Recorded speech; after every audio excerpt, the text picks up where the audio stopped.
नमस्कार श्रोते हो, आपणा सर्वांचे लाईफ टिप्स चॅनलमध्ये मनपूर्वक स्वागत. आम्ही आपणासाठी प्रभावी व्यक्तींचे जीवन, त्यांच्यावर आधारित कथा, त्यांचे प्रेरणादायी विचार यावर विविध कथा घेऊन येतो. तर आज आम्ही आणले आहे सुधा मूर्तींच्या पुस्तकातील आणखी एक कथा. या कथेचं नाव आहे सकारात्मक दृष्टिकोन, सुखाची पहिली पायरी. तर चला मग कथेचा आस्वाद घेऊया. सकारात्मक दृष्टिकोन, सुखाची पहिली पायरी. माझ्या आईकडे गिरिजा नावाची बाई स्वयंपाकाला होती. ती खूप गरीब घरची होती. आपल्या खाजगी आयुष्याबद्दल ती कधी एक चक्कार शब्दही काढत नसे. ती नेहमी हसतमुख असे. अंगावर नीटनेटकी सुती साडी, डोक्यात फुले माळलेली.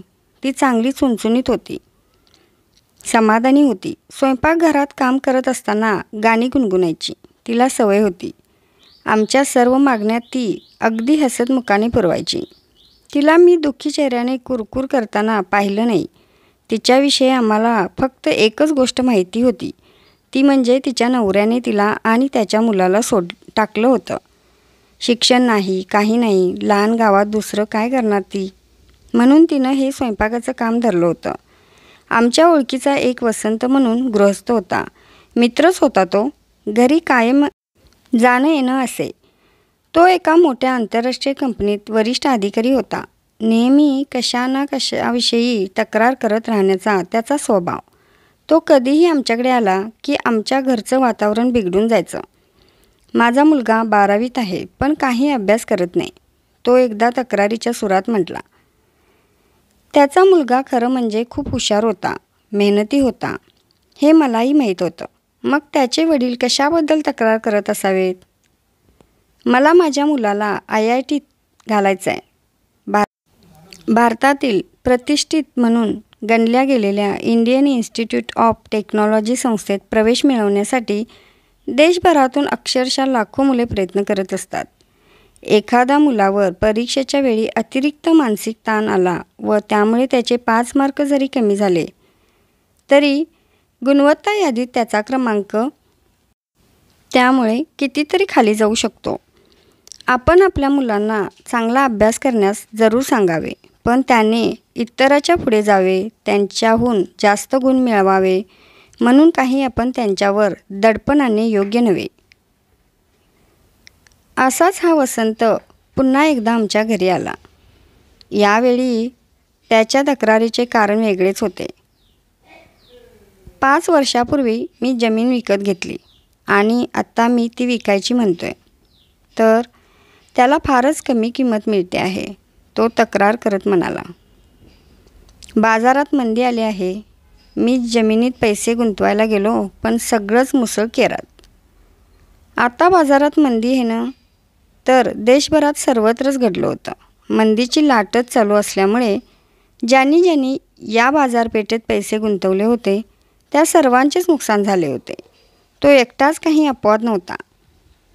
पण त्याने अवतार असा काही आणला होता की जणू काही या मंदीच्या लाटेमुळे तो एकटाच भरडला गेला होता.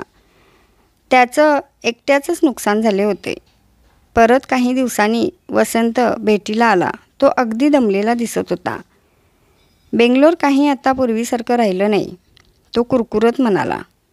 20 वर्षापूर्वी उन्हाळ्यातसुद्धा इथे थंड हवेच्या ठिकाणासारखी सुंदर हवा असे. आज मात्र आपल्याला एअर कंडिशनर्स बसवून घ्यावे लागतात, नाहीतर थंड हवेच्या ठिकाणी जावं लागतं. आता सगळ्या पृथ्वीचंच तापमान वाढत चाललं आहे. बेंगलोर त्याला अपवाद कसा असेल? पण तरीही आमचा हा मित्र तक्रार करणारच. असंच एक दिवस घरात गिरिजा आणि मी अशा दोघीच असताना मी तिला विचारलं, गिरिजा, तुझा नवरा कुठे आहे ग? कधी भेटतेस का तू त्याला?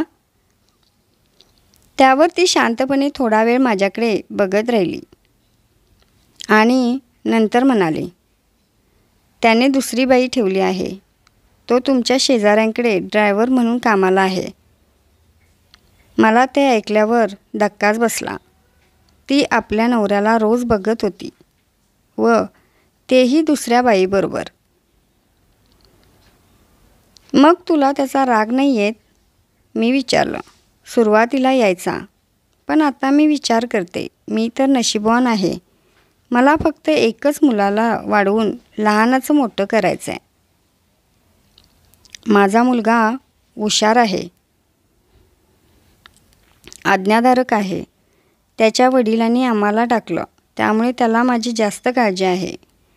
समजा जर मी एकटीच असते किंवा मला जास्त मुले असती किंवा माझं मूल जर बेजबाबदार असतं तर मला किती अडचणी आल्या असत्या. देवाने माझ्यावर ती एक मेहरबानी केली आहे. माझ्यापुढे निदान असले तरी प्रश्न नाहीत. तुला तुझ्या भविष्याची काळजी नाही वाटत? मी काळजी कशासाठी करू? आणि काळजी करून कधी कुणाचे प्रश्न सुटतात का? तुमच्या आईने आम्हाला राहायला आउट हाऊस दिले आहे. मी प्रामाणिकपणे काम करते. तुम्ही सगळे त्यामुळे खुश आहात. मला कधीही कसली गरज पडली तर मी तुमच्याकडे मदत मागू शकतेच ना. आणि तसंच बघायला गेलं तर गरजा या कधी संपतच नाहीत. पण माझा मुलगा जेव्हा मोठा होईल तेव्हा तो आपल्या बापासारखं वागणार नाही, कारण त्याने मला त्रास सोसताना पाहिले. अम्मा, मी फारशी शाळा शिकलेली नाही, पण आयुष्यानं मला एक गोष्ट शिकवली आहे. आयुष्याकडे बघताना नेहमी सकारात्मक दृष्टी ठेवूनच बघायचं, म्हणजे आपल्यालाही बरं वाटतं आणि आपल्याभोवती असणाऱ्या लोकांनाही. तिचे ते शब्द ऐकताच मला वसंताची आठवण झाली. आपल्याकडे जी गोष्ट नाही त्याचा सतत विचार करून त्यानं आपलं आयुष्य दुःखी बनवून टाकलं होतं.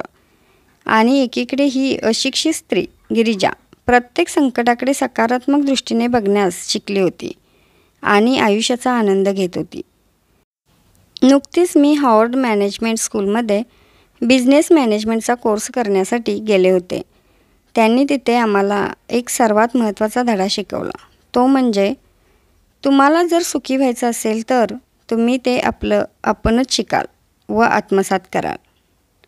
हीच गोष्ट गिरिजा शिकली होती व तिने ती प्रत्यक्षातही उतरवली होती, कोणताही मॅनेजमेंटचा कोर्स न करताच. तर आजची कथा तुम्हाला कशी वाटली ते कमेंटमध्ये नक्की सांगा आणि चॅनेलवर नवीन असाल तर चॅनेलला सबस्क्राईब करा. धन्यवाद.